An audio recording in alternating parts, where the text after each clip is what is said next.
Hello everyone, MD Gurukul में आपका स्वागत है। तो चलिए कुछ कल की बात कर ली जाए। तो कल पहले नंबर पर चल रहे थे नीरज वर्मा, दूसरे नंबर पर हर्ष प्रजापति, तीसरे नंबर पर शिव किंग और चौथे नंबर पर ऋषभ द्विवेदी, और बकाया सभी लोग माइनस में चले गए हैं। देखेंगे हम हिंदी में जो पर्यायवाची होते हैं तो पर्यायवाची के बारे में हम पढ़ेंगे। देखिए 10 मिनट की पहले वीडियो चलेगी, उसके बाद उसी वीडियो से संबंधित 5 क्वेश्चन आपको दिए जाएंगे, उनके जवाब आपको कमेंट बॉक्स में देना है। पहला है कार्तिकेय।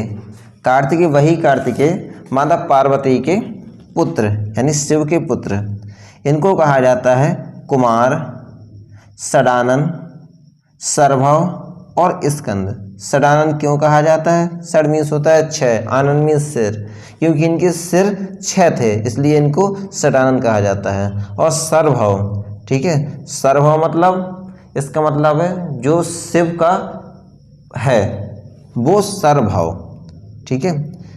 और स्कंद भी बोला जाता है। अब देखिए किरण को रश्मि भी कहा जाता है, मयूख, मरीचि, अंशु, कर, ज्योति, दीप्ति और प्रभा।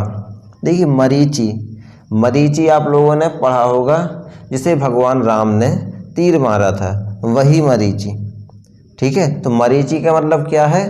किरण। जब तीर मारा था वो किरण की तरह आकाश में जाकर समा गया था। अगला है कुबेर। वही कुबेर जो रावण के भाई, जिससे रावण पुष्पक विमान छीनकर ले आया था। देखिए इन्हें बोला जाता है अनद, यक्षराज, धनाधिप, क्योंकि इनके पास धन अधिक है और ये धन के अधिपति हैं इसलिए कहा जाता है इन्हें धनाधिप। किन्नरेश, क्योंकि ये किन्नर में आते हैं इसलिए इन्हें किन्नरेश कहा जाता है। और राजराज। अब देखिए कोकिल का कोयल, पिक, बसंत दूत, कोकिला और परभूत। बसंत दूत इसलिए बोला जाता है इसे कोयल को, क्योंकि जैसे ही बसंत आती है जो कोयल अपनी आवाज़ की मधुरता से सबको लोभान्वित करने लगती है, तो इसे पिक भी बोला जाता है। कपोत, देखिए कपोत का है कबूतर, हारीत और रक्त लोचन, क्योंकि कबूतर का भी आँखें देखना, जो लोचन मीन्स आँख होती है, रक्त मीन्स लाल, उसकी आँखें लाल होती हैं इसलिए इसे क्या बोला जाता है? रक्त लोचन। अब देखिए कुत्ता को स्वा और स्वान तो आपने संस्कृत में पढ़ा होगा। और कुक्कुर भी कहा जाता है, कुरकुर कहते हैं ना इसे, इसी प्रकार आप लोग याद रखिए कुक्कुर। और सुनक भी कहा जाता है और सारमेय भी कहा जाता है। कृष्ण के देखिए मोहन, मुरारी, गोपाल, गिरिधर, केशव, वासुदेव, नंद, नंदन, सभी लोग जानते हैं इनके नाम। राधा रमण, दामोदर, ब्रजवल्लभ, गोपीनाथ, मुरलीधर, द्वारकाधीश, यदुनंदन, कंसारी, रणछोड़ और वंशीधर। देखिए रणछोड़ इनका नाम कब पड़ा है? जब कार्यवन आया था इनसे लड़ने के लिए तो इन्हें रण छोड़कर जाना पड़ा था, क्योंकि उसकी मृत्यु इनके हाथों से नहीं हो सकती थी, इसलिए ये रणछोड़ कहलाए थे, ठीक है। वंशीधर, कंसारी, देखिए आप लोग कंसारी, कंस धन अरि, यानी जो कंस का शत्रु है इसलिए कंसारी। भगवान राम का दूसरा नाम क्या कहेंगे? रावणारी, यानी जो रावण का शत्रु है। अरि मीन्स होता है शत्रु, तो याद रखेंगे आप लोग। यदुनंदन सभी लोग जानते हैं, ब्रजवल्लभ सभी लोग जानते हैं। दामोदर, देखिए दामोदर क्यों कहा गया इन्हें? दाम धन उदर, यानी कि इनके उदर मीन्स होता है पेट में जब माता यशोदा ने रस्सी बांधी थी उसके बाद इन्हें कहा गया दामोदर, ठीक है। इससे आप लोग याद रखेंगे। कल्पद्रुम बोला जाता है देवद्रुम को, कल्प वृक्ष को ही कल्पद्रुम बोला जाता है। और पारिजात वृक्ष भी बोला जाता है इसे। मंदार कहा जाता है और हरिचंदन कहा जाता है, ठीक है। हरि का यह चंदन है, यानी कि माथे पर लगाते हैं, क्योंकि इसकी जो खुशबू होती है वो खुशबू बहुत अच्छी सुगंधित होती है इसलिए इसे हरिचंदन कहा जाता है। काक का मतलब कौवा, वायस, काक, करट और पिसुन। देखिए इसे पिसुन भी कहते हैं, क्योंकि यह जब भोजन करता है तो उसे पहले छोटे टुकड़ों में पीस लेता है, इस प्रकार आप लोग याद रखेंगे। करट बोलते हैं, काक सभी लोग जानते हैं, और वायस भी बोला जाता है ऐसे, वायस। अब देखिए कृपा कृपा, दया, अनुग्रह, अनुकंपा सभी लोग जानते हैं। क्रोध, कोप, रोष, अमर्ष, गुस्सा, आक्रोश। इसमें अमर्ष जो है अलग है इससे, तो अमर्ष आपको याद रखना है। अमर्ष मीन्स होता है क्रोध। अब देखिए खग, खग, विहग, विहंग, पक्षी, द्विज, चिड़िया, पंछी, शकुनी और पखेरु। इसका द्विज याद रखना है। द्विज मीन्स होता है, द्विज मीन्स दो बार, जा मीन्स उत्पन्न होना। कभी भी किसी में जा आप देखेंगे, जा का मतलब होता है उत्पन्न होना। जैसे कि जलज, तो जल धन जा, जो जल में उत्पन्न हो उसे कहते हैं जलज। नीरज, नीर मीन्स जल, जा मीन्स उत्पन्न होना, जो जल में उत्पन्न हो वो नीरज। अनुज, अनु मीन्स होता है फॉलो करने या बाद में, और जा मीन्स उत्पन्न होना। जो बड़े भाई के बाद उत्पन्न हुआ है उसे बोलेंगे अनुज, तो याद रखेंगे। देखिए लेकिन यदि इसी जा की जगह दा आ जाता है, दा का मतलब होता है धारण करना, जैसे आ जाए जलद, जलज की जगह, तो फिर कहलाएगा बादल। जलधन दा, दा का मतलब जो जल को धारण करे वो जलद। ठीक है, देखिए दुई और जा, यानी कि जो दो बार उत्पन्न हो। दो बार उत्पन्न होने का मतलब जो पक्षी होता है पहले अंडे में जन्म लेता है, अंडे के बाद फिर निकल कर उससे बाहर आता है, इसलिए जो खग कहलाता है द्विज कहलाता है। इसी प्रकार ब्राह्मण को भी द्विज बोला जाता है। क्यों बोला जाता है? क्योंकि वो ब्राह्मण भी दो बार जन्म लेता है। जन्म लेता है उस समय ब्राह्मण नहीं होता है, उस समय वो शूद्र होता है, लेकिन जब जनेऊ धारण कर लेता है तो उसके बाद वो ब्राह्मण कहलाता है, इसीलिए उसे भी द्विज बोला जाता है। देखिए दांतों को भी द्विज बोला जाता है, ये आपके ऑप्शन में मिलते हैं।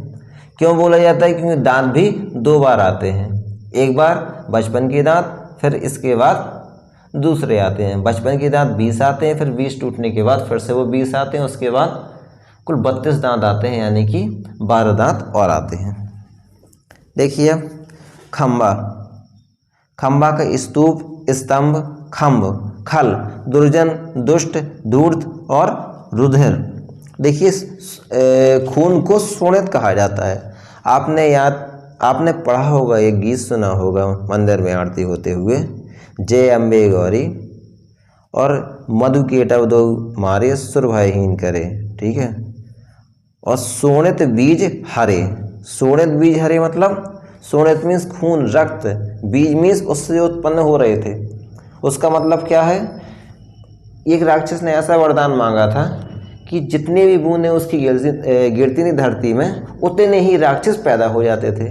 इसलिए माता काली ने जो उसके रक्त को फिर पी लिया था, तो इसीलिए उस आरती में शोणित आता है, और शोणित का मतलब क्या होता है? रक्त होता है। इस प्रकार आपको याद रखना है। अब देखिए सुरसरी, गंगा को कहते हैं। सुसरिता, अमर तरंगिणी, भागीरथी, मंदाकिनी, देवनदी, जानवी। जानवी क्यों कहा जाता है गंगा को? बहुत आता है जानवी। देखिए एक जन्नू ऋषि थे, उनके आश्रम को जो बहाने लगी थी, तब जन्नू ऋषि ने इनको पी लिया था, और उसके बाद भागीरथ के आग्रह पर इनको छोड़ दिया था, इसलिए ये जानवी कहलाई। देवपगा यानी कि देव के पग भगवान विष्णु के पैरों से निकली हुई है, इसलिए कहा जाता है देवपगा। त्रिपदगा, ये त्रिपदगामिनी है। विष्णुपदी यानी विष्णु भगवान के पद से निकली हुई हैं, और नदीश्वरी यानी कि सभी नदियों में ईश्वर है। अब देखिए गणेश, गणपति, गजबदन, गजानन, गजानन मीन्स गज के समान आनन, आनन मीन्स सिर, गजबदन यानी गज के समान बदन। लंबोदर, लंबा है उदर जिसका, उदर मीन्स पेट। एक दंत यानी कि इनका एक दंत, एक दांत टूटा हुआ है। भवानी नंदन, बक्रटुंड, इनका गला कैसा है? इनकी सूंड कैसी है? जैसा बक्राकार है। गौरी सुत, मोदक प्रिय, विनायक। गरुण, खगेश, पन्नगारी, उर्गारी। अब देखिए पन्नग मीन्स होता है सांप, याद रखिए पन्नग मीन्स होता है सांप, और अरि और लग गए इसमें, यानी जो पन्नग नाग का शत्रु है। कौन शत्रु होता है? गरुड़, इसलिए कहा जाता है पन्नगारी। अब उर्गारी, देखिए उरग मीन्स होता है सर्प, अरि मीन्स शत्रु, जो सर्प का शत्रु है उर्गारी। हरियान, हरियान तो है ही भगवान विष्णु का वाहन है। बातने, बात मीन्स होता है वायु, वायु की तरह तीव्रगामी है जो। खगपति, सभी पक्षियों का जे यथेष्ट राजा है। सुपर्ण, यानी जिसके सुंदर पंख हैं। विषमुख, मुख में कैसा होता है इसका मुख, मुख में विष होता है क्योंकि यह सर्प को खाता है। अब देखिए गदहा। खर, गर्दव, वैशाख नंदन। देखिए वैशाख नंदन बहुत आता है क्वेश्चन में कि वैशाख नंदन बताइए किसका पर्यायवाची है, तो वैशाख नंदन है गदहा का। रासव, धूसर, धूसर इसलिए कहा जाता है क्योंकि ये धूल में लुटने लगता है। वेसर, चक्रीवान, वेसर मीन्स बिना सिर के हो जो। गे, गे मीन्स भवन, सदन, घर, मंदिर, निकेतन, आवास, निवास, धाम, गृह, आलय, आगार। आगार देखिए आता है, आगार याद रखना है आपको। ओक और निलय, इस प्रकार आपके पर्यायवाची हो जाते हैं। देखिए अब 5 सेकंड का टाइमर चलेगा, उसके बाद 5 क्वेश्चन आएंगे, तो आपको क्वेश्चन के जवाब इस प्रकार देना है। पहले का ए, दूसरे का ए, ठीक है। तो आइए देखते हैं।